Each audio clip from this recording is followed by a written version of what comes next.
Hello everyone, आज चाहिँ हामी क्लास 6 को साइन्स को च्याप्टर 16 के पढ्न गइरहेछौँ, सेल भन्ने कुरा। अब अघिल्लो च्याप्टरहरुमा हामीले सेलहरुको कुरा त गरिसकेका छौँ कि प्रत्येक लिभिङ थिङहरु चाहिँ केले बने हुन्छ त, एउटा बिल्डिङ ब्लक्स हुन्छ। एकदम सिम्पलमा जाने हो भने लिभिङ बिङहरुको सबसे सानो लिभिङ बिङ के हुन सक्छ होला त, हैन? भन्नुको मतलब लिभिङमा पनि सबसे स्मलेस्ट लिभिङ पोइन्टमा पुग्नु पर्यो भने के हो भन्दाखेरि सेल हुन्छ। जसरी हामीले एउटा वस्तुलाई डिभाइड गर्दा गर्दा गर्दा गर्दा हामी एटम्समा पुग्छौं, त्यसैगरी लिभिङ थिङ्सलाई डिभाइड गर्दै गर्दै smallest unit of living thing भनेको के हुन जान्छ? सेल हुन जान्छ। अब यहाँनिर सेलमा हामीले पढ्नुपर्ने कुरा भनेको के छ? सेलको डेफिनेसन, प्रोटोप्लाज्म भनेको के हो, युनिसेलुलर अर्गानिजम भनेको के हो, मल्टिसेलुलर अर्गानिजम भनेको के हो, त्यसैगरी स्ट्रक्चर, फंक्सन अनि इम्पोर्टेन्स अफ सेल के छ त, यो कुराहरू, त्यसैगरी एनिमल सेल र प्लान्ट सेलको बारे हामी पढ्नुपर्ने हुन्छ। ल, तपाईले आफ्नो कपी पेनहरु निकालेर बस्नुस्, यहाँनिर फिगरहरु पनि बनाउनु पर्ने छ र हामी यहाँनिर केही कुरा पढ्न गइरहेछौँ। धेरै कुराहरू छैन, थोरै कुराहरू छ, धेरै डेफिनेसन्सहरू छ, त्यही भएर धेरै लेख्नुपर्ने जरुरत हुन सक्छ। अब सेल भन्ने कुरा सबै लिभिङ अर्गानिजम्समा हुन्छ। नन लिभिङ अर्गानिजम्सको कुरा त छुट्टै कुरा भइहाल्यो, तर जे जति लिभिङ अर्गानिजम्सहरू यहाँनिर प्रेजेन्ट छ त्यो सबै कुराहरू केले बने हुन्छ त? सेलले बनेको हुन्छ। ठिक छ, यति कुरा के क्ल्यारिटी भयो हुन्छ भने सबै अब्जेक्ट्स, चाहे त्यो प्लान्ट्स होस् अथवा एनिमल्स होस्, जुन लिभिङ छ त्यसमा सेल हुने गर्छ। ठिक छ, र जेनरली सेल्सहरू हामी आफ्नो न्याकेड आइले अब्जर्भ गर्न सक्दैनौँ। ठिक छ, किनभने सेल एकदमै सानो हुन्छ। एकैछिनमा हामी सेलको साइजको बारेमा पनि कुरा गर्छौँ र यसको बारेमा चाहिँ रोबर्ट हुक भन्ने साइन्टिस्टले यसलाई डिस्कभर गराएको थिए। लगभग 17th सेन्चुरी एडीमा चाहिँ रोबर्ट हुक भन्ने साइन्टिस्ट, तिनले न्युटनलाई पनि धेरै हेल्प गराएको छ। न्युटनको साथी जस्तो पनि थिए है रोबर्ट हुक त्यो समयमा। सायद पछि दुश्मन भयो के भयो त्यो बेग्लै कुरा छ। ठिक छ, सेल भनेको के हो त? अब त्यो सुरुमा लेखौँ। सेल भनेको चाहिँ के कुरा हो भन्दा सेल इज द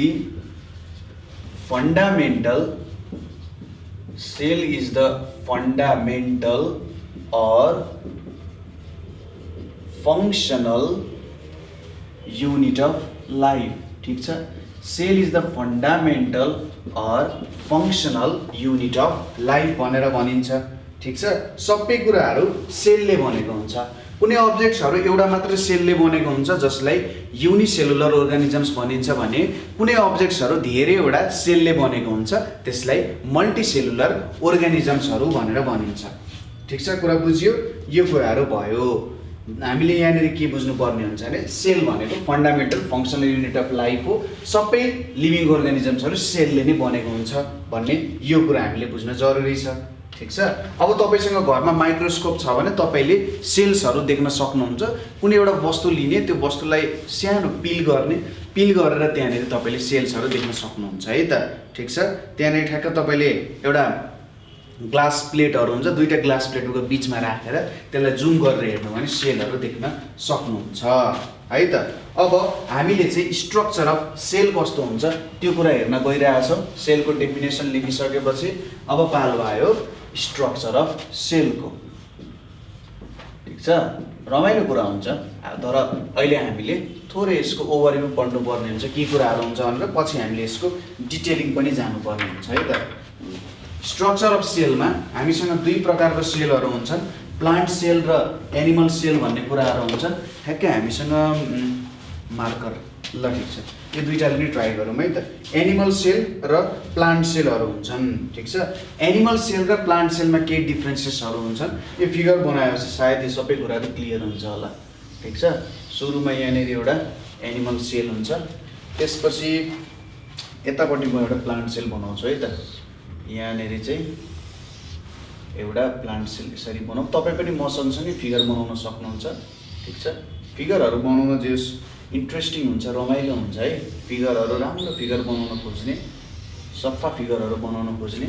ल, यो भयो। त्यसपछि यहाँनिर यसरी dot dot dot dot dot dot जस्तो टाइपको आउँछ हैन। यो कुराहरू हामी एक्सपेक्ट गर्दै जान्छौँ के कुराहरू रहेछ भनेर। ठीक छ, अनि डिफ्रेन्ट टाइप्स अफ यहाँनिर के हुन्छ त सेलमा बडिजहरू हुन्छ, अर्गानेल्सहरू टाइपको। यस्तो खालको एउटा बडी आयो यहाँनिर, त्यसपछि एउटा यस्तो ठुलो बडी जस्तो हुन्छ है, यहाँनिर आउँछ यसरी, यहाँनिर पनि हुन्छ यसरी अब्जेक्ट्सहरू हुन्छ, यस्तो खालको अरू कुराहरू पनि हुन्छ यहाँनिर सेम यस्तै टाइपको।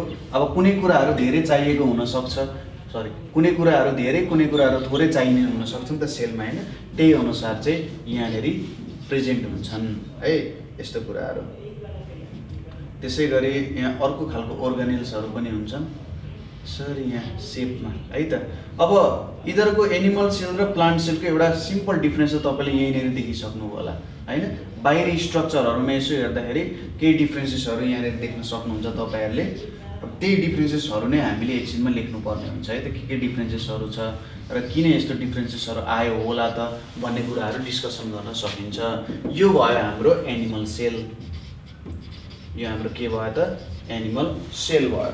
अब आउँ हामी प्लान्ट सेलमा। प्लान्ट सेलमा यहाँनिर सुरुमा यसरी एउटा कुरा आयो, त्यसपछि यहाँनिर पनि यो वाइ जस्तो डन्डा यहाँनिर पनि हुन्छ है, वाइ जस्तो डन्डा होइन, जस यसको एउटा सर्टेन नाम चाहिँ छ है। ल यसरी डन्डा जस्तो आयो, यहाँ पनि फिल भएको छ, लिक्विडले फिल भएको हुन्छ जेनरली है। यहाँनिर केले फिल भएको हुन्छ त लिक्विडले फिल भएको हुन्छ, यसरी सेपहरू यहाँनिर आइरहेको हुन्छ, यस्तो खालको सर्टेन सेपहरू हुनसक्छ। अरू यहाँनिर यसरी यस्तो खालको सेपहरू पनि आउँछ है। ल यस्तो खालको सेपहरू यहाँनिर हामीले बनायौँ, ठिक छ। यो भयो हाम्रो एनिमल सरी यो हाम्रो प्लान्ट सेल भयो, ठिक छ। के भयो त यो प्लान्ट सेल हुन गयो, ठिक छ। यति स्ट्रक्चर भयो हाम्रो सेलको। अब यही डायग्रामबाट हामीले देख्न सक्छौँ केही डिफ्रेन्सेसहरू, ठिक छ। यो बाहिरको जुन यहाँ एउटा मात्रै छ है, यहाँ एउटा मात्रै छ, यहाँ दुईवटा छ, ठिक छ। अब एनिमल सेलबाट हेरौँ है त, यहाँनिर यो बाहिरको कभरलाई के भन्छ सेल मेम्ब्रेन भन्छ, सेल मेम्ब्रेन भन्छ। अब म तपाईँहरूलाई भन्छु, यो तपाईँहरूको लेख्ने काम भयो है त। सेल मेम्ब्रेन भन्ने जुन कुरा छ, सेल मेम्ब्रेनले चाहिँ के गर्छ, यो भित्रको जे जति कुराहरू छ नि त्यो कुराहरूलाई प्रोटेक्ट गर्ने काम गर्छ अथवा यिनीहरूलाई एकै ठाउँमा राख्ने काम गर्छ। जस्तै तपाईँको बेलुन हुन्छ नि, बेलुनको जुन स्ट्रक्चर छ त्यसले यदि तपाईँले भित्र पानी हाल्नुभयो भने त्यो पानीलाई बचाएर राख्छ नि बेलुनले, पानीभित्र जति हल्ले पनि के गर्छ त्यो बेलुनले बचाउँछ। हो यो सेल मेम्ब्रेनको काम पनि त्यही हो। तर एनिमल सेलमा जेनरली यो सेल मेम्ब्रेन मात्र हुन्छ, एकदम थिन हुन्छ, यसले चाहिँ अरू कुराहरूलाई इन्क्लोज गरेर राख्ने काम गर्छ, ठिक छ। यहाँनिर भएको डिफ्रेन्ट अर्गानेल्सहरू भन्छ यिनीहरूलाई, सेल अर्गानेल्सहरू, यिनीहरूलाई इन्क्लोज गरेर राख्छ।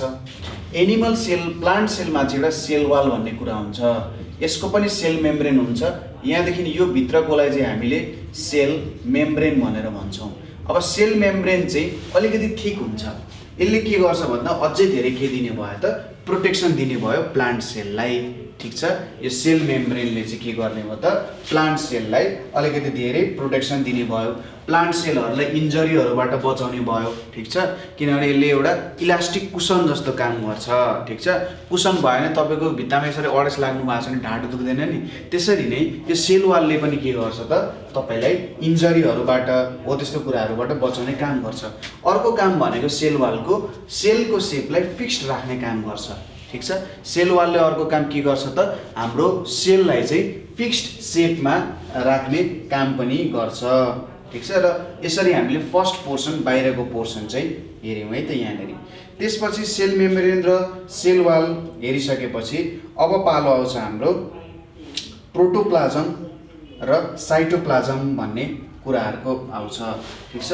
यहाँनिर अब भित्र छिरिसकेपछि यो टोटल्ली के हुन्छ त लिक्विड हुन्छ, ठिक छ। यहाँनिरको जुन कुराहरू छ, यहाँको जुन कुराहरू छ, यो सबै कुराहरू जुन मैले यसरी डटेड गरिरहेको छु, यो डटेड कुराहरू सबै के हो त लिक्विड हो है। यहाँनिर भएको के हो त लिक्विड हो। यो लिक्विडलाई चाहिँ के भनिन्छ त हामीले, यो लिक्विडलाई चाहिँ हामीले प्रोटोप्लाज्म भनेर भनिन्छ, प्रोटोप्लाज्म भनेर भनिन्छ। यहाँनिर दुई प्रकारको लिक्विड हुन्छन्, प्रोटोप्लाज्म भन्ने हुन्छ, प्रोटोप्लाज्ममा पनि साइटोप्लाज्म र न्युक्लियोप्लाज्म हुन्छ, साइटोप्लाज्म र न्युक्लियोप्लाज्म भन्ने हुन्छ। ठिक छ, साइटोप्लाज्म र न्युक्लियोप्लाज्म दुईटा कुराहरू हुन्छ। मैले यहाँ एउटा कुरा बनाउन छुटाएको छु है त, एउटा इम्पोर्टेन्ट कुरा नै बनाउन छुटाएको छु। हाम्रो एउटा यस्तो स्ट्रक्चर आउँछ यहाँनिर, यो स्ट्रक्चर बनाउन छुटाएको हो। ल हेरौँ है त, साइटोप्लाज्म र न्युक्लियोप्लाज्म भन्ने कुराहरू आउँछ। प्रोटोप्लाज्म भनेको चाहिँ साइटोप्लाज्म र न्युक्लियोप्लाज्मको समलाई प्रोटोप्लाज्म भन्छ। यिनीहरू चाहिँ लिक्विड हो। ठिक छ, यो लिक्विड हो। यो लिक्विडलाई एज अ होल, साइटोप्लाज्म भनेको कस्तो हुन्छ भने यो एज अ होल यो सेलभित्रको तैरिने कुराहरू जस्तो भयो। जस्तै पानी हुन्छ नि, पानी भनेको के भयो त यहाँ साइटोप्लाज्म भनेर बुझ्न सकिन्छ। ठिक छ, यो जति पनि भित्रको पोर्सनहरू छ यो सबै पोर्सनहरूलाई तैरिने काम गर्छन्। यहाँ चाहिँ साइटोप्लाज्ममा के गर्छन् त, तैरिने काम गर्छन्। यो प्रोटोप्लाज्म भन्ने जुन कुरा छ यसलाई फिजिकल बेसिस अफ लाइफ पनि भनिन्छ। ठिक छ, फिजिकल बेसिस अफ लाइफ भनेर पनि हामीले भनिन्छ। र अब यहाँनिर हेरौँ है त, प्रोटोप्लाज्मले गर्दा नि यो सेल अर्गानेल्सहरू बाँच्ने काम गर्छ। किनभने एउटा ठाउँबाट अर्को ठाउँमा केही कुरा ट्रान्सफरहरू गर्नु पर्यो, हो त्यस्तो कुराहरू चाहियो भने चाहिँ साइटोप्लाज्महरू चाहिन्छ, प्रोटोप्लाज्महरू चाहिने हो। हामीले भन्यौँ कि साइटोप्लाज्म र न्युक्लियोप्लाज्म टोटल्लीलाई प्रोटोप्लाज्म भनिन्छ। ठिक छ, साइटोप्लाज्म र न्युक्लियोप्लाज्म टोटल्लीलाई के भनिन्छ, प्रोटोप्लाज्म भनिन्छ। साइटोप्लाज्म भनेको चाहिँ यो बाहिर यो एउटा अब्जेक्ट छ नि, यो अब्जेक्टलाई एकछिन छोडिदिनु, यो अब्जेक्ट भन्दा बाहिरको जति कुराहरू छ यो अब्जेक्ट भन्दा बाहिरको कुराहरूमा चाहिँ साइटोप्लाज्म हुन्छ। यहाँ पनि यो जुन अर्गानेल छ नि, सेल अर्गानेल, यो सेल अर्गानेल भन्दा बाहिर जति पनि लिक्विड छ त्यसलाई के भनिन्छ, साइटोप्लाज्म भनेर भनिन्छ। यहाँनिर सबै अर्गानेल्सहरू चाहिँ यो साइटोप्लाज्ममा तैरिन्छन्। अब यहाँनिर कुरा आयो न्युक्लियोप्लाज्मको, जुन यहाँनिर ठुल्ठुलो स्ट्रक्चर देखिराख्नु भएको छ नि, यो दुईटा, यो चाहिँ के हो त, न्युक्लियस हो। ठिक छ, यो के हो त, न्युक्लियस भन्छ यिनीहरूलाई। अब न्युक्लियस भनेको चाहिँ मोस्ट इम्पोर्टेन्ट एउटा पोर्सन जस्तो हो सेलको। हामीले यो न्युक्लियसको बारेमा थोरै स्टडी गरौँ। न्युक्लियसमा के हुन्छ, सुरुमा एउटा न्युक्लियर मेम्ब्रेन हुन्छ। ठिक छ, न्युक्लियसमा एउटा न्युक्लियर मेम्ब्रेन हुन्छ जसले चाहिँ न्युक्लियसको भित्रको कुराहरूलाई इन्क्लोज गर्छ। जस्तै यहाँनिर यो बााउन्ड्री जुन छ नि, यो बााउन्ड्री भनेको न्युक्लियर मेम्ब्रेन हो। यहाँ पनि यो बााउन्ड्री जुन छ यो बााउन्ड्री के हो त, न्युक्लियर मेम्ब्रेन हो। न्युक्लियसको पोर्सनलाई यसले भित्र समेटेर राख्छ न्युक्लियर मेम्ब्रेनको कारण। ठिक छ, अनि अर्को कुरा आउँछ न्युक्लियोप्लाज्म। न्युक्लियोप्लाज्म भनेको चाहिँ यो न्युक्लियसभित्रको फ्लुइडलाई चाहिँ न्युक्लियोप्लाज्म भन्छ। एनिमल सेलभित्र पनि न्युक्लियोप्लाज्म हुन्छ, प्लान्ट सेलभित्र पनि के हुन्छ त, न्युक्लियोप्लाज्म हुन्छ। सबैभन्दा एउटा most important part of cell भनेको चाहिँ न्युक्लियस हो। न्युक्लियस जेनरली स्पेरिकल सेपमा हुन्छ। ठिक छ, यो न्युक्लियस कुन सेपमा हुन्छ त, स्पेरिकल सेपमा हुन्छ है जेनरल रूपमा भन्दाखेरि। र जेनरली एनिमल सेलमा चाहिँ यो मिडल पोर्सनतिर हुन्छ है, एनिमल सेलमा मिडल पार्टतिर हुन्छ भने प्लान्ट सेलमा अलिकति साइडतिर नै प्रेजेन्ट हुन्छ यो न्युक्लियस भन्ने कुरा बुझ्यो। र न्युक्लियोप्लाज्म भन्ने जुन कुरा छ नि, यो न्युक्लियोप्लाज्ममा चाहिँ दुईटा कुरा हुन्छ, एउटा हुन्छ न्युक्लियोलस, अर्को हुन्छ क्रोमेटिन फाइबर्स। ठिक छ, न्युक्लियोप्लाज्मभित्र न्युक्लियोलस र क्रोमेटिन फाइबर्स भन्ने कुराहरू हुन्छ। र न्युक्लियोलसको नम्बरहरू धेरै हुन सक्छ। ठिक छ, यो न्युक्लियोलसहरू भन्ने धेरै नम्बरमा हुन सक्छ। र क्रोमेटिन फाइबरहरूको कुरा हामी गर्दै नै जान्छौँ। न्युक्लियोलसहरू धेरैवटामा हुन सक्छन् र नम्बरमा हुन सक्छन्, र यिनीहरूलाई यो मेम्ब्रेनले बाउन्ड गर्दैन। न्युक्लियोलस यो मेम्ब्रेन भन्दा बाहिर पनि निक्लिन सक्छ। ठिक छ, कालो कालो देखिराख्नु भएको छ नि तपाईँले, यो कालो कालो नै के हो त, न्युक्लियोलसहरू। यो यसरी दुईटा पनि हुनसक्छ, एउटा नम्बरमा मात्रै हुँदैन, यो बाहिर पनि निक्लिन सक्छ। अनि यो फाइबर जस्तो स्ट्रक्चर देखिराख्नु भएको छ, यो फाइबर जस्तो स्ट्रक्चरलाई चाहिँ क्रोमेटिन फाइबर भनेर भन्छ। ठिक छ, त्यो फाइबर जस्तो स्ट्रक्चरलाई क्रोमेटिन फाइबर भनेर भन्छ। ठिक छ, देखिराख्नु भएको छ ल, म त यता हेर्दै भनिरहेको छु। ठिक छ ल, क्रोमेटिन फाइबर्सहरू भनेर भन्छ। न्युक्लियसमा न्युक्लियोप्लाज्म हुन्छ, त्यो कुरा बुझ्यौँ। क्रोमेटिन फाइबर्सहरू हुन्छ। अब यो क्रोमेटिन फाइबर्सहरूले चाहिँ के गर्छ भन्दाखेरि, जस्तो बाउ त्यस्तै छोरा हुन्छ भनेर भनिन्छ नि, अथवा प्यारेन्ट्सको जिनहरू छोरामा जान्छ भन्ने कुरा बुझिन्छ हो। त्यो छोराछोरी चाहिँ बाउआमा जस्तै हुनुको कारण के हुन्छ त यो क्रोमेटिन फाइबर्सको कारण चाहिँ त्यस्तो हुन्छ। ठिक छ, बाउआमा जस्तै छोराछोरी हुनु, हजुरबुवा जस्तै हाम्रो आमा बुवा हुनुको कारण के हो त क्रोमेटिन फाइबर्सको कारण। यसले चाहिँ के गरिदिन्छ भन्दा बुवा आमाको क्यारेक्टरिस्टिक्सहरू छोराछोरीमा सार्ने काम गर्दछ। र अर्को कुरा भनेको यो न्युक्लियसले चाहिँ एउटा सेलको ब्रेन जस्तो एक्ट गर्छ। न्युक्लियसले सेलको ब्रेन जस्तो एक्ट गर्छ र लगभग सबै एक्टिभिटिजहरूलाई यसले कन्ट्रोल एन्ड कमान्ड गर्ने काम गर्छ। ठिक छ, न्युक्लियसले के गर्छ त लगभग एक्टिभिटिज अफ सेलहरूलाई कन्ट्रोल एन्ड कमान्ड गर्ने काम गर्छ।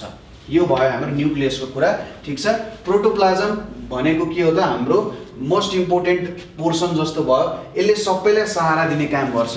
यो कस्तो कुरा भयो भने समुद्र जस्तो भयो, यदि समुद्र नै नहुने हो भने केही माछाहरू केही पनि हुँदैन थियो हैन। हो प्रोटोप्लाज्म भनेको फिजिकल बेसिस भयो। प्रोटोप्लाज्म दुई प्रकारका हुन्छन्, साइटोप्लाज्म र न्युक्लियोप्लाज्म। न्युक्लियस बाहिरको प्रोटोप्लाज्मलाई के भन्छ त न्युक्लियस बाहिरको प्रोटोप्लाज्मलाई साइटोप्लाज्म भन्छ, न्युक्लियस भित्रको प्रोटोप्लाज्मलाई न्युक्लियोप्लाज्म भनेर भन्छ। अनि हामीले न्युक्लियसको कुरा गऱ्यौँ, न्युक्लियस स्पेरिकल सेपमा हुन्छ। एनिमल सेलमा जेनरली यो बिचमा हुन्छ भने प्लान्ट सेलमा साइडमा हुने काम गर्छ। न्युक्लियर मेम्ब्रेन भित्र न्युक्लियोलस र के हुन्छ क्रोमेटिन फाइबर्स हुन्छ जुन चाहिँ न्युक्लियोप्लाज्ममा तैरिरहेको हुन्छ। यो न्युक्लियोलस भन्ने कुराहरू धेरैवटा नम्बरमा प्रेजेन्ट हुन सक्छन् र कुनै पनि मेम्ब्रेनले यिनीहरूलाई छेक्न सक्दैन। ठिक छ, त्यसपछि क्रोमेटिन फाइबर्स आयो, यसले चाहिँ के गर्दो रहेछ अफ स्प्रिङ सार्दो रहेछ। अब तपाईहरूले यसमा क्वेसन आउला सर यो न्युक्लियोलसको काम चाहिँ के हुन्छ त सेलमा न्युक्लियोलसको फङ्सन के हुन्छ त भनेर तपाईँले सोध्नु भयो भने न्युक्लियोलस भनेको चाहिँ के हुन्छ त राइबोजोम्सहरू मेन्टेन गर्ने भनेर भन्छ। त्यसैले यहाँनिर मैले नभने हो, यसले चाहिँ के गर्दछ राइबोजोम्स अथवा आरएनए भन्छ, आरएनए एन्ड डिएनए भनेर सुन्नुभएको छ नि। यो न्युक्लियोलसले आरएनए सम्बन्धी काम गर्छ भने यो क्रोमेटिन फाइबर्सले डिएनए सम्बन्धी काम गर्छ। तपाईँले अब आफैले खोज्नु पर्यो आरएनए भनेको के हो भनेर है त। त्यही भएर मैले जेनरली यो न्युक्लियोलसको बारे भनिनँ, किनभने क्रोमेटिन फाइबर्स सजिलै बुझ्न सकिहालिन्छ। अब राइबोज न्युक्लिक एसिड भनेर भन्छ यसलाई। ठिक छ, आरएनए भनेको के हो त राइबोज न्युक्लिक एसिड भनेर भन्छ। अब यो आरएनए को काम भनेको चाहिँ के हुन्छ त भन्दाखेरि प्रोटिनहरू बनाउने। ठिक छ, यो आरएनए को काम भनेको तपाईँले बुझिराख्नु भएको छ, न्युक्लियोलस भनेको आरएनए सम्बन्धी काम गर्छ। आरएनए को काम भनेको के हो प्रोटिन बनाउने। त्यसै गरी यो क्रोमेटिन फाइबर्सहरूलाई इन्स्ट्रक्सन दिने कि ए तँ यस्तो काम गर, अरू काम नगर नभए गलत हुन जान सक्छ भन्ने कुराहरू हुनसक्छ। र ऊ आफैमा पनि यो क्रोमेटिन फाइबर्स जस्तै तपाईँको बुवाहरूको आमाहरूको इन्फर्मेसन प्रेजेन्ट हुन्छ। ठिक छ, यो भयो न्युक्लियोलसको कुरा। यति कुराहरू तपाईँहरूले न्युक्लियसमा लेख्न सक्नुहुन्छ। न्युक्लियोलसले के गर्दो रहेछ प्रोटिन बनाउन सहयोग गर्दो रहेछ र डिएनए अथवा हाम्रो क्रोमेटिन फाइबर्सको पनि केही कामहरू सघाउँदो रहेछ भनेर लेख्न तपाईँले सक्नुहुन्छ। हामीले एउटा मोस्ट इम्पोर्टेन्ट पोर्सनै यहाँनिर लेखिसक्यौँ है त। ल हामीले न्युक्लियोलस अथवा न्युक्लियसको कुराहरू पनि बुझ्यौँ। ठिक छ, र हामीले प्रोटोप्लाज्म साइटोप्लाज्महरूको कुराहरू पनि बुझ्यौँ है त। जेनरली किताबहरूमा यो सबै कुराहरू चाहिँ तपाईँहरूले दिएको हुँदैन है त। अब यहाँ पछि आउँछ सेन्ट्रोसोमको कुराहरू। सेन्ट्रोसोम भनेपछि यहाँनिर मैले बनाउन बिर्सेँ होला, सेन्ट्रोसोम भनेको एनिमल सेलमा मात्रै प्रेजेन्ट हुन्छ है त। एनिमल सेलमा मात्रै सेन्ट्रोसोम प्रेजेन्ट हुन्छ, दुईवटा डल्ला हुन्छ यसरी यहाँनिर चस्मा जस्तो देखिन्छ है त। यो हाम्रो के हुन जान्छ सेन्ट्रोसोम हुन जान्छ। अब यो सेन्ट्रोसोमको काम के होला त? सेन्ट्रोसोम भनेको एनिमल सेलमा मात्रै हुन्छ, यो एनिमल सेलमा मात्रै हुन्छ, सिङ्गल मात्रै हुन्छ, एउटा सेलमा एउटा मात्रै सेन्ट्रोसोम हुन्छ। र यसको काम भनेको के हो यसले चाहिँ हेल्प्स इन सेल डिभिजन। यो एउटा सेल नै दुईटा सेलमा कन्भर्ट हुन जान्छ क्या। यही एउटा सेल दुईटा सेल चारवटा सेलमा यसरी छुट्टिँदै जान्छ र छुट्टिसकेपछि फेरि एउटाले आफैलाई हेर्दै जान्छ, उसमा इनर्जी आउँछ र उसले आफूलाई बिस्तारै डेभलप गर्दै जान्छ र यही ओरिजिनल साइजमा पछि आइपुग्छ। यो सेल डिभाइड हुन्छ, डिभाइड भएपछि यहाँको सबै मेटेरियलहरू पनि डिभाइड हुन्छ र के गर्छ त भन्दा नयाँ सेलमा यी सबै कुराहरू यत्रै साइजमा पछि आउन जान्छ। र यो सेन्ट्रोसोम भन्ने कुराले के गर्दो रहेछ त सेल डिभिजनमा हेल्प गर्दो रहेछ। ठिक छ, बुझियो सेन्ट्रोसोमको कुरा बुझियो। त्यसपछि आउँछ भ्याक्युल्सहरू। भ्याक्युल्सहरू भनेको यहाँनिर सानो पानीको फोका जस्तो देखिराख्नु भएको छ, यहाँनिर यो भ्याक्युल भयो र यहाँनिर ठुलो छ नि यो यत्रो ठुलो है, यो ठुलो यहाँनिर भ्याक्युल हो भनेपछि यहाँबाट के देखियो त एउटा सिम्पल डिफरेन्स भनेको चाहिँ एनिमल सेलमा हुने भ्याक्युल भन्दा प्लान्ट सेलमा हुने भ्याक्युल एकदमै ठुलो हुँदो रहेछ हैन। एनिमल सेलमा हुने भ्याक्युल भन्दा प्लान्ट सेलमा हुने भ्याक्युल एकदमै ठुलो हुँदो रहेछ, त्यति कुरा बुझियो। यो चाहिँ एउटा थिन टोनोप्लास्ट लेयरले बन्दो रहेछ। यो भ्याक्युल भन्ने कुरा जुन छ यो चाहिँ एउटा टोनोप्लास्टको लेयरले बन्दो रहेछ, अथवा जुन बाहिर तपाईले भ्याक्युलको बाहिर यसो कभर देखिराख्नु भएको छ नि यो एउटा टोनोप्लास्टले बनेको हुन्छ, TONOPLAST टोनोप्लास्ट लेयरले बनेको हुन्छ। र यो टोनोप्लास्ट लेयर यहाँभित्र के छ त भ्याक्युलभित्र सर भन्दाखेरि यहाँ चाहिँ वाटर छ, वाटर र अरू केही मिनरल्सहरू पनि हुन सक्छ, ठिक छ। भ्याक्युलले के काम गर्दो रहेछ त भन्दा वाटर र मिनरल्सहरूलाई चाहिँ सराउन्ड गर्ने काम गर्दो रहेछ है।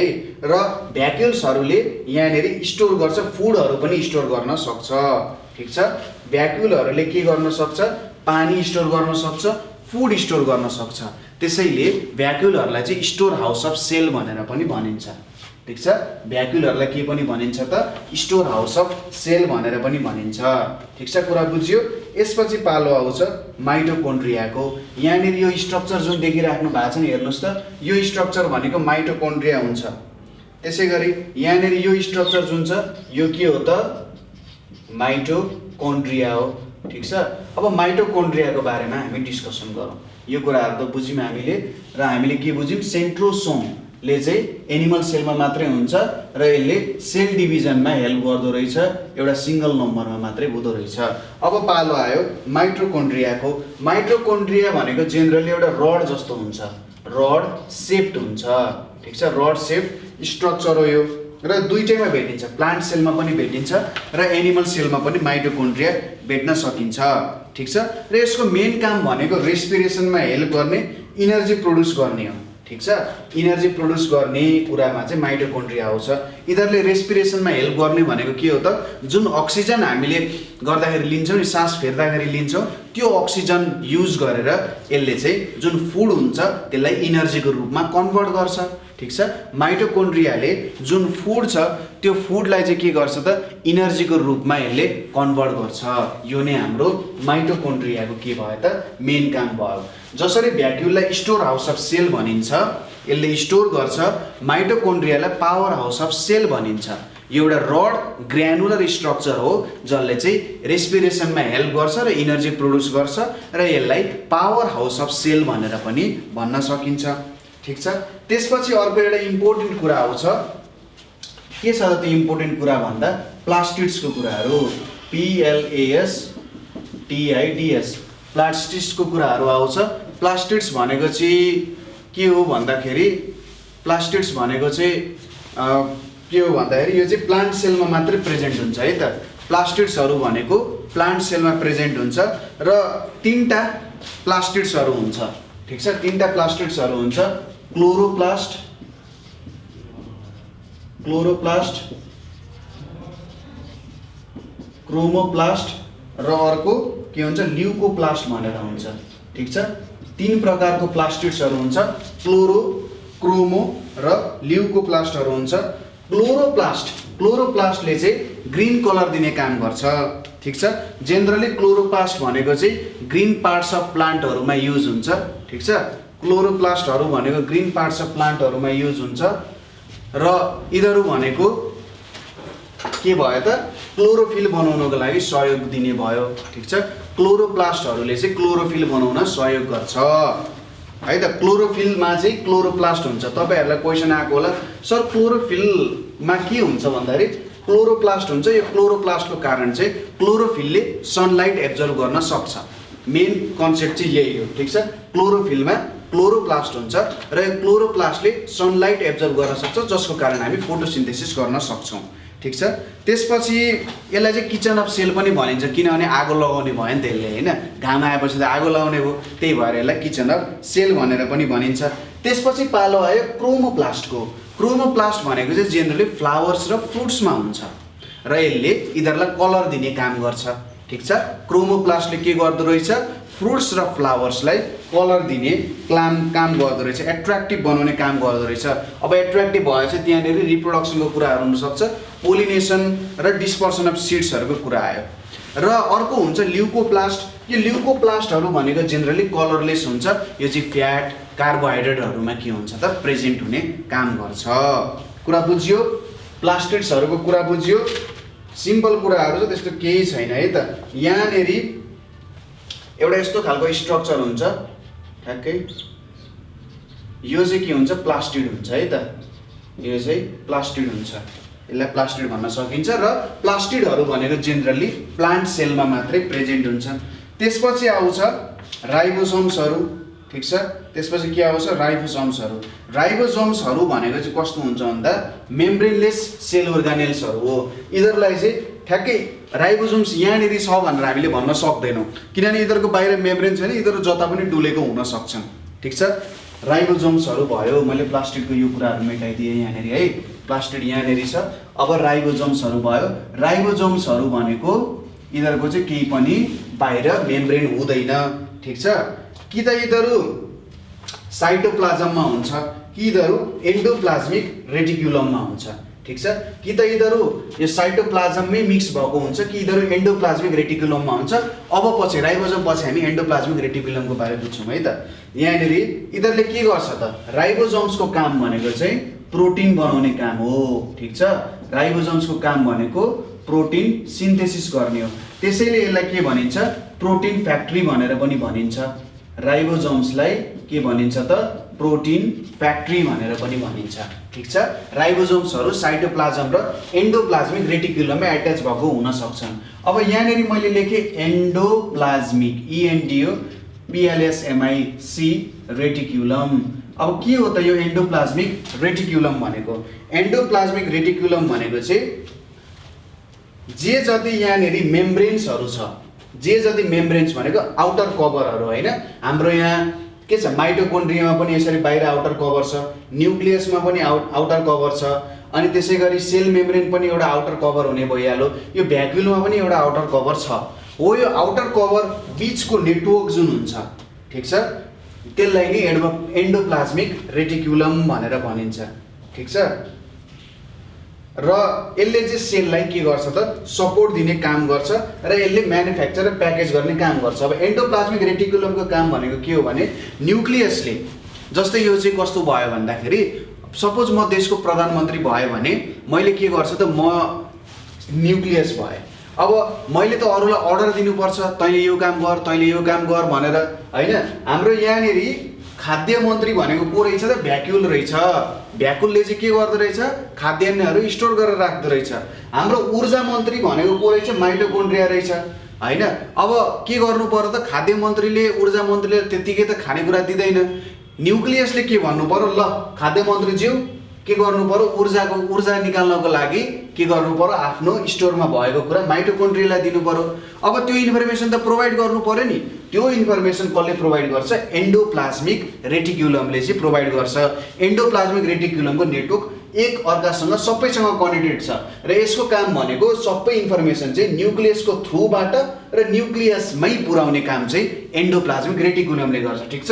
न्युक्लियसले अरूलाई त यसो गर भनेर भन्छ र गरिसकेको काम पनि न्युक्लियसलाई थाहा हुन्छ, तर जेनरली त्यस्तो गरिराख्नु पर्दैन, किनभने न्युक्लियसले अराएको काम अरू सबैले नै गर्छ, ठिक छ।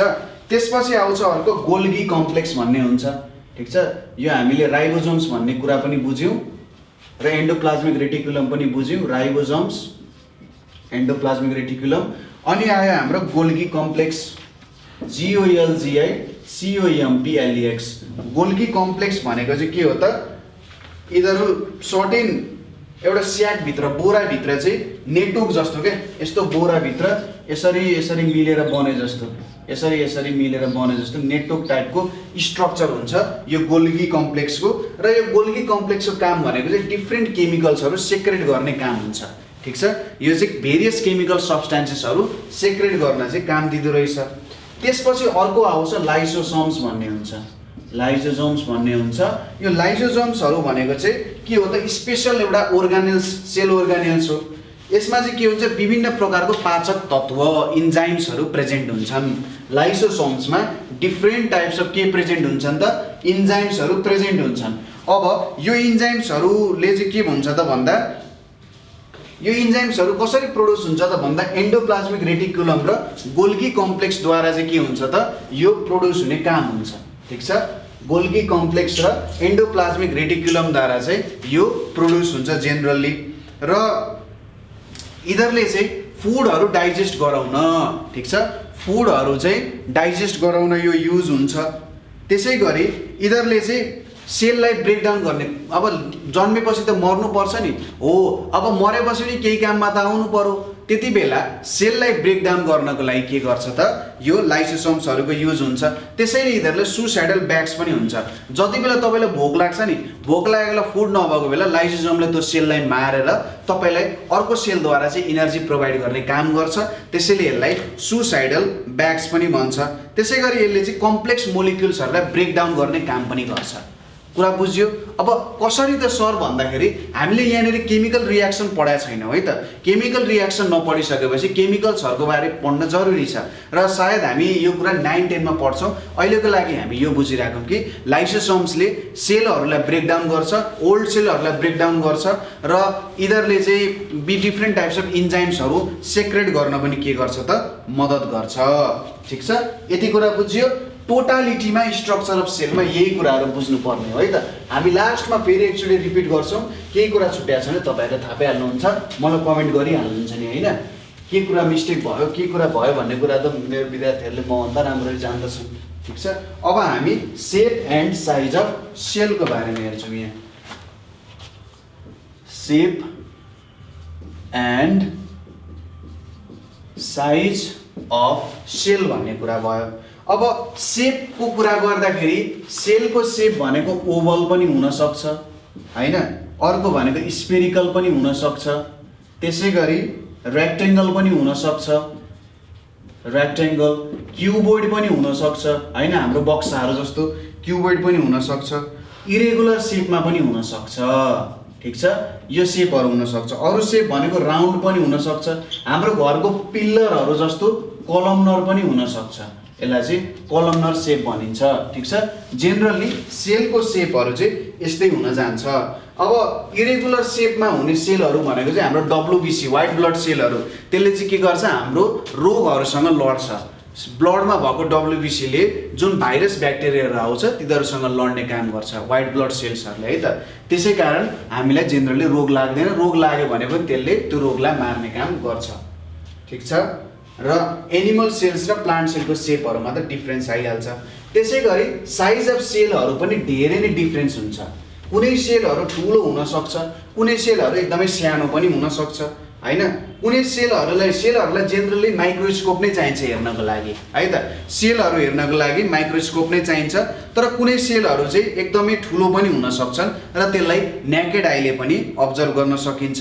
जस्तै हाम्रो मैले अघि पनि भनेको थिएँ होला अस्ट्रिचको सेल, अस्ट्रिच एकको सेल भनेको लगभग 7 सेन्टिमिटर डायमिटर हुन्छ।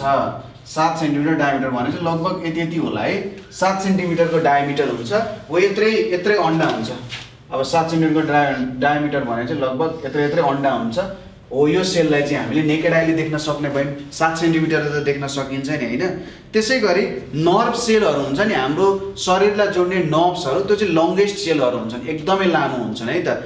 सायद कहीँनिर भने त यदि हाम्रो नर्भ्सले एउटा सिधा लाइन बनाउने हो भने हामी चन्द्रमा होइन सूर्यसम्म पनि पुग्न सक्छौँ भने जस्तो लागेको थियो। अब ब्याक्टेरियाको सेलहरू चाहिँ स्मलेस्ट सेल्सहरू हो है त। र माइक्रोस्कोपिक सेल्सहरूलाई माइक्रोनमा नाप्ने काम गर्छ।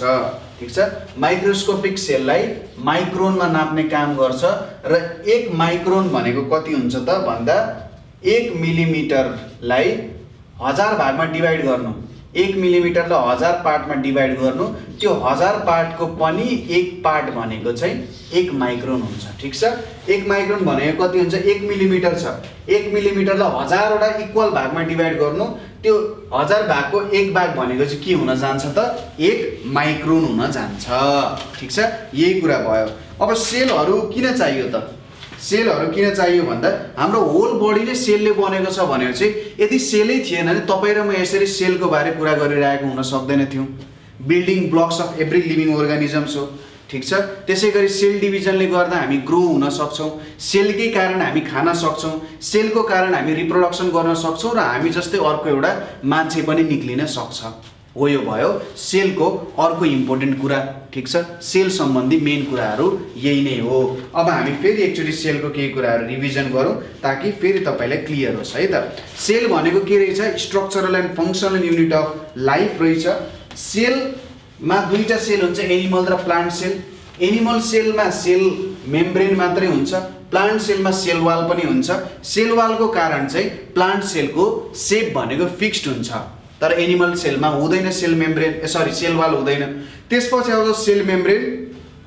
सेल मेम्ब्रेनले चाहिँ भित्रको कुराहरूलाई प्रोटेक्ट गर्ने काम गर्छ, जसरी सेल वालले पनि गर्छ। अलिकति एनिमल भन्दा प्लान्टको सेलमा धेरै प्रोटेक्सन हुन्छ किनभने सेल वाल छ र सेप पनि फिक्स्ड हुन्छ, ठिक छ। अनि त्यसपछि आउँछ प्रोटोप्लाज्म। प्रोटोप्लाज्म भनेको लिक्विड हो, ठिक छ, जसमा चाहिँ सबै कुराहरू तैरेर बस्या हुन्छन्, ठिक छ। र प्रोटोप्लाज्म दुई प्रकारको हुन्छ, साइटोप्लाज्म र न्युक्लियोप्लाज्म हुन्छ। न्युक्लियोप्लाज्म भनेको न्युक्लियसभित्र हुने लिक्विडलाई न्युक्लियोप्लाज्म भन्छ, न्युक्लियस भन्दा बाहिरको लिक्विडलाई साइटोप्लाज्म भन्छ। र साइटोप्लाज्म भन्दा न्युक्लियोप्लाज्म अलिकति डेन्स हुन्छ, अलिकति धेरै कस्तो भन्दाखेरि पानी र हनी जस्तो। यदि न्युक्लियोप्लाज्म भनेको हनी हो भने साइटोप्लाज्म भनेको पानी जस्तो, त्यस्तो साह्रो डिफ्रेन्स पनि हुँदैन, तर त्यस्तै एउटा फर्मेटमा बुझ्नु न हैन। हो प्रोटोप्लाज्म भनेको साइटोप्लाज्म र के भयो त न्युक्लियोप्लाज्म भनेर भयो। त्यसपछि हामीले यिनीहरूको कुराहरू स्टडी गऱ्यौँ, जस्तै साइटोप्लाज्म, सेन्ट्रोसोम। सेन्ट्रोसोम भनेको चाहिँ जेनरली एनिमल सेल्सहरूमा मात्रै प्रेजेन्ट हुन्छ, एउटा नम्बरमा मात्रै प्रेजेन्ट हुन्छ र यसले केमा हेल्प गर्छ त सेल डिभिजनमा यसले हेल्प पुर्याउँछ। त्यसपछि भ्याक्युलहरू आउँछ। भ्याक्युलहरू एनिमल सेलमा धेरै हुन्छ तर थोरै थोरै सानो सानो हुन्छ र प्लान्ट सेलमा चाहिँ एकदमै ठुलो भ्याक्युल हुन्छ, ठिक छ। भ्याक्युलहरूले के स्टोर गर्छ त वाटर स्टोर गर्छ र फुडहरू स्टोर गर्छ, त्यसैले यसलाई स्टोर हाउस अफ सेल भनेर भनिन्छ भ्याक्युलहरूलाई। भ्याक्युल पछि के आउँछ? माइटोकोन्ड्रिया आउँछ। यिनीहरू चाहिँ ग्रेनुलर स्ट्रक्चरको रड जस्तो हैन, रड जस्तो ग्रेनुलर स्ट्रक्चरको हुन्छ र यिनीहरूले त्यो फुडलाई चाहिँ इनर्जीमा कन्भर्ट गर्छ। एडिनोजाइन ट्राइफोस्फेट भनेर भन्छ है त, एटिपी र एडिपी भन्ने कुराहरू आउँछ, त्यस्तो फर्ममा उसले कन्भर्ट गर्छ माइटोकोन्ड्रियाले, ठिक छ। त्यो पछि हामीले स्ट्रक्चर पढेपछि अझै मजा आउँछ त्यो पढ्न है त। हामीले सबै कुराहरू अहिले पनि बुझ्ने कोसिस गर्नुपर्छ, तर एउटा लेभलमा बुझ्ने कोसिस गर्नुपर्छ। तपाईँहरू इन्ट्रेस्टेड हुनुहुन्छ भने तपाईँहरूले स्टडी गर्न सक्नुहुन्छ। र माइटोकोन्ड्रियालाई चाहिँ power house of the cell भनेर पनि भनिन्छ।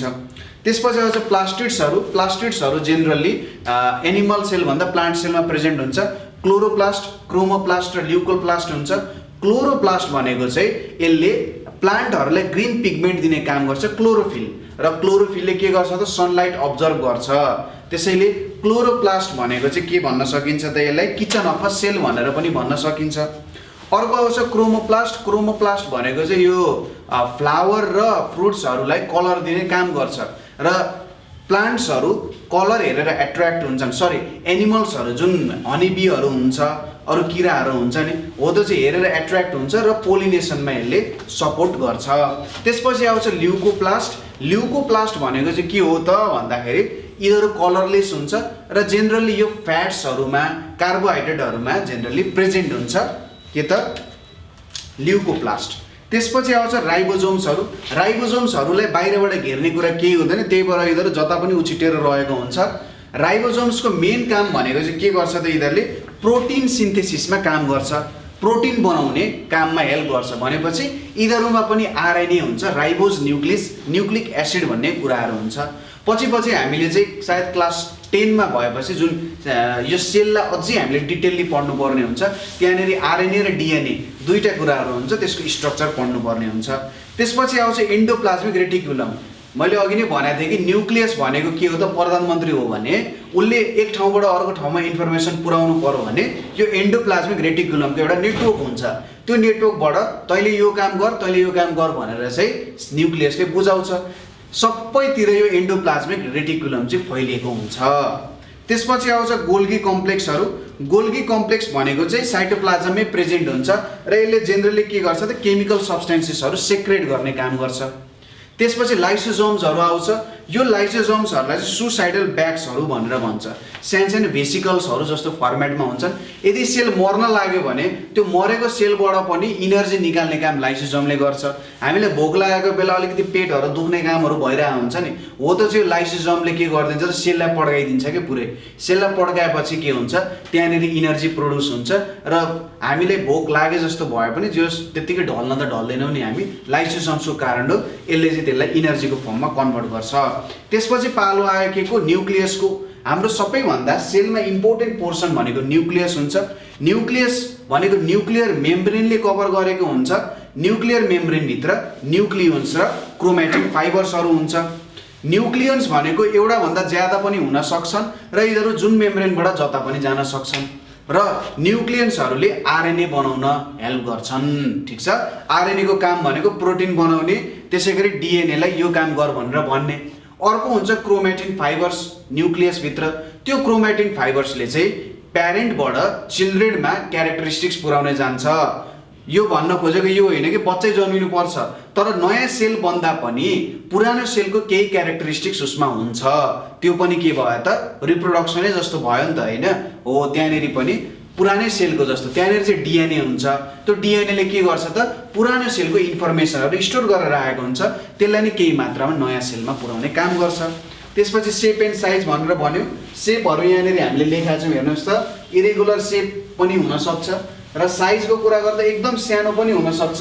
1 मिलिमिटरको 1000 पार्टको 1 पार्ट पनि हुनसक्छ, होइन। कुनै सेलहरू देखिन्छन्। अस्ट्रिच एग भनेको लगभग 7 सेन्टिमिटर यसको डायमिटर हुँदो रहेछ, हो त्यस्तो फर्मेटमा पनि प्रेजेन्ट हुन्छन्, है त। यो कुराहरू बुझ्यो र एक्सर्साइजहरू पनि जेनरली यस्तै फर्मेटमा छ। राइबोजोम्सलाई किन प्रोटिन फ्याक्ट्रिजहरू भनिन्छ त भन्दा राइबोजोम्समा आरएनए प्रेजेन्ट हुन्छ, किनभने यिनीहरूले प्रोटिन सिन्थेसिस गर्ने काम गर्छ। ठिक छ, राइबोजोम्सहरूले चाहिँ प्रोटिन सिन्थेसिस अथवा प्रोटिन बनाउने काम गर्ने भएको कारण यिनीहरूलाई प्रोटिन फ्याक्ट्रिज भनेर भनिन्छ। माइटोकोन्ड्रियालाई किन पावर हाउस अफ सेल भनिन्छ भन्दाखेरि यसले चाहिँ फुडलाई केमा कन्भर्ट गर्छ, इनर्जीमा कन्भर्ट गर्छ। त्यसैले इनर्जीमा कन्भर्ट गर्ने भएको कारण यसलाई चाहिँ पावर हाउस अफ सेल भनेर भनिन्छ। क्लोरोप्लास्टलाई किन किचन अफ द सेल भनिन्छ त भन्दा क्लोरोप्लास्टको कारण जेनरली प्लान्ट्सहरूमा ग्रीन पिगमेन्ट क्लोरोफिल भन्ने कुरा आउँछ। त्यो क्लोरोफिलले के गर्छ त सनलाइटलाई एब्जर्भ गर्छ। अब आगो बिना खाना पाक्छ त पाक्दैन नि, हो। त्यो क्लोरोफिलले चाहिँ सनलाइट एब्जर्भ गरिसकेपछि त तातो कुरा अब्जर्भ गर्यो नि, त्यही भएर क्लोरोप्लास्टलाई चाहिँ किचन अफ द सेल भनिन्छ। लाइसोसोम्सलाई सुसाइडल ब्याग्स किन भनिन्छ त? लाइसोसोम्सलाई सुसाइडल ब्याग किन भनिन्छ भने जति बेला एउटा सेल मर्ने पर्ने अवस्थामा हुन्छ त्यो सेललाई लाइसोसोमले पड्काइदिन्छ, है, ताकि त्यसमा जुन रहेको कुराहरू छ नि त्यसलाई चाहिँ इनर्जीको रूपमा युज गर्न सकियोस्। त्यही भएर आफै पड्किने भएको कारण लाइसोसोम्सलाई सुसाइडल ब्याग भन्छ। न्युक्लियसलाई किन ब्रेन अफ द सेल भनिन्छ भन्दा किनभने सबै एक्टिभिटिजहरू जुन छ सेलमा हुने त्यो सबै न्युक्लियसले नै गर्छ, है। प्रोटिन सिन्थेसिस, प्रोटिन बनाउनेदेखि लिएर अरू सबै कामहरू, होइन, सेल डिभिजनमा गर्ने सबै कामहरू केले काम गर्छ त भन्दा न्युक्लियसले गर्छ। त्यही भएर न्युक्लियसलाई ब्रेन अफ द सेल भनेर भनिन्छ। ल, हाम्रो सेल भन्ने च्याप्टर यहीँनिर यसको अन्त्य हुन्छ। अनि यसमा केही प्रब्लम भयो अथवा तपाईँले केही बुझ्नु भएन भने 9849595895 मा तपाईँहरूले कल गर्न सक्नुहुन्छ। यो नम्बरमा व्हाट्सएप गर्न सक्नुहुन्छ अथवा तपाईँहरूले कमेन्ट पनि त गर्न सक्नुहुन्छ। त्यसै गरी तपाईँहरूले nepalonlineschool.org जुन छ यसमा पनि तपाईँहरूले मेसेज गरेर क्वेसन्सहरू सोध्न सक्नुहुन्छ। जति सक्दो यो भिडियोहरू सेयर गरेर आफ्नो साथीहरूमाझ पुर्याउनु होला, उहाँहरूलाई पनि यसको आवश्यकता हुन सक्छ। ल, आजको लागि यति नै। Thank you for watching.